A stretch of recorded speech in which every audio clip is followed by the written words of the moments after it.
Nuit de noces de la France médiévale. En 1389, un mariage au sommet de la noblesse fit trembler jusqu'aux salons royaux. Lui, c'était Louis de Valois, prince de sang, âgé de 17 ans. Elle, Madeleine de Montferrand, à peine 10 ans. Pour sceller cette union, une dispense papale... Bon, et bah y a rien qui va. Au départ, je me suis dit que ça servait à rien de débunker ce genre de vidéo tellement on voit comme le nez au milieu du visage que c'est généré par IA. Sauf que je me suis inquiétée un petit peu quand j'ai vu que cette vidéo avait généré plus d'1 million de vues. Et peut-être que ce qui me paraît évident à moi en tant que prof d'histoire géo ne l'est pas pour tout le monde, donc on va reprendre les choses qui me gênent le plus. Alors pour commencer, j'ai fait mes petites recherches et cette histoire, elle n'existe tout simplement pas. J'ai fouillé un petit peu sur des mariages royaux qui auraient pu avoir lieu en 1389, puisque c'est la seule date précise qu'on nous donne dans cette vidéo, et en 1389, il y a effectivement eu un mariage, mais non pas entre les deux protagonistes qu'on nous présente, mais entre Louis d'Orléans, Louis Ier d'Orléans, qui est un frère du roi de France, et Valentine Visconti, qui est une jeune italienne. En 1389, le cadet du roi de France a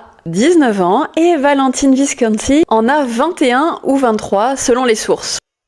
Ah bah oui, c'est sûr que ça ne donne pas la même image du Moyen-Âge de montrer une femme plus âgée qui se marie avec un jeune aristocrate plus jeune. Moi, ce qui me gêne le plus avec cette vidéo, c'est qu'elle s'appuie sur des images générées par IA qui véhiculent tous les clichés qu'on peut avoir autour d'un médiéval sombre en reprenant tous les codes visuels des miniatures médiévales. Donc pour quelqu'un qui scrollerait un petit peu rapidement, il a réellement l'impression que cette vidéo elle est sourcée et qu'elle s'appuie sur des codes visuels de l'époque médiévale. Ce qui n'est en réalité pas du tout le cas et un tissu de mensonge.